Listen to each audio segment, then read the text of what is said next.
စစ်ရှုံးသွားတဲ့အာဏာရှင်တွေဟာနောက်ဆုံးမှာဘလို့နေကုံမျိုးနဲ့ရင်ဆိုင်ရတတ်တယ်လေ1945ခုနှစ်ဒုတိယကမ္ဘာစစ်ကြီးပြီးဆုံးသွားချိန်မှာကမ္ဘာအလိုချင်းဆုံးရာဇဝတ်ကောင်နာစီခေါင်းဆောင်တွေကိုစစ်ဆေးဖို့အတွက် Nuremberg တရားခွင်ကြီးပေါ်ပေါက်လာခဲ့ပါတယ်။အဲ့ဒီထဲမှာအထက်မြတ်ဆုံးရဲ့ NDA အရှိဆုံးလို့သတ်မှတ်ခံထားရတဲ့ Hermann Göring ကိုအနိုင်ယူဖို့အတွက်တနက်ကင်တဲ့စစ်သားတွေထက်စိတ်ပညာရှင်တယောက်ရဲ့အုံနောက်ကပိုပြီးလိုအပ်လာခဲ့ပါတယ်။ ဒီစစ်ဆေးမှုမှာအထူးတာဝန်ယူရသူကတော့ American စစ်ကြမ်းမာရေးဆရာဝန် Douglas Kelly ပါပဲ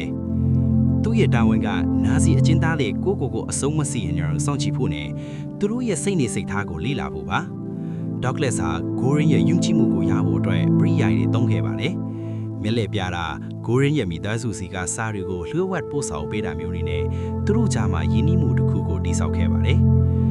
Douglas ရဲ့ရည်ရွယ်ချက်ကတော့ရှင်းပါတယ်။ဘာကြောင့်ဒီလိုလူမျိုးတွေဟာတန်းနဲ့ချီတဲ့လူတွေကိုတတ်ဖြတ်ဖို့ဝန်မလေးခဲ့ကြတာလဲဆိုတဲ့အမှန်တရားကိုရှာဖွေဖို့ပါတယ်။ ဒါပေမဲ့တရားခွင်စတင်တဲ့အခါမှာတော့ Göring ဟာအလွန်ထက်မြက်တဲ့သူဖြစ်ကြောင်းသက်သေပြခဲ့ပါတယ်။သူဟာအဖြစ်တွေကိုညှင်းဆိုယုံနဲ့မကဘဲတရားသူကြီးတွေကိုပါစိတ်နှောင့်ယှက်ဖြစ်အောင်တံပြန်မေးခွန်းတွေမေးနိုင်ခဲ့ပါတယ်။တရားခွင်မှာနာဇီတွေရဲ့ရက်စက်မှုကိုသက်သေပြတဲ့ဗီဒီယိုတွေပြတဲ့အခါမှာတော့ Göring ဟာမျက်မှန်အမဲတက်ပြီးအေးအေးဆေးဆေးပဲနေခဲ့ပါတယ်။အဲ့ဒီအချိန်မှာအစိုးရရှေ့နေတွေဟာ Göring ကိုအလဲထိုးဖို့နီးလန်းရှာမရပဲအခက်တွေ့နေခဲ့ရပါတယ်။ နောက်ဆုံးမှာတော့ဆရာဝန် Douglas ကသူလစ်လာထားတဲ့မှတ်စုတွေကိုအစိုးရရှိနေစီပေးရခဲ့ပါတယ်။ Göring ရဲ့အားနည်းချက်ဟာမာနနဲ့သူ့ကိုယ်သူဟီးရိုးလို့ထင်နေတာဆိုတာကိုသူသိသွားခဲ့လို့ပါ။ Douglas ရဲ့အကြံပေးချက်အတိုင်း Göring ကို Hitler အပေါ်တစ္ဆာရှိမှုကိုမေးခွန်းထုတ်ပြီးသူ့ရဲ့မာနကိုဆွတ်ပေးလိုက်တဲ့အခါမှာတော့ Göring ဟာသူ့ရဲ့ရက်စက်တဲ့အတွေးခေါ်တွေကိုလူသိရှင်ကြားဝန်ခံလိုက်ရပါတော့တယ်။ နာဇီခေါင်းဆောင်တွေဟာ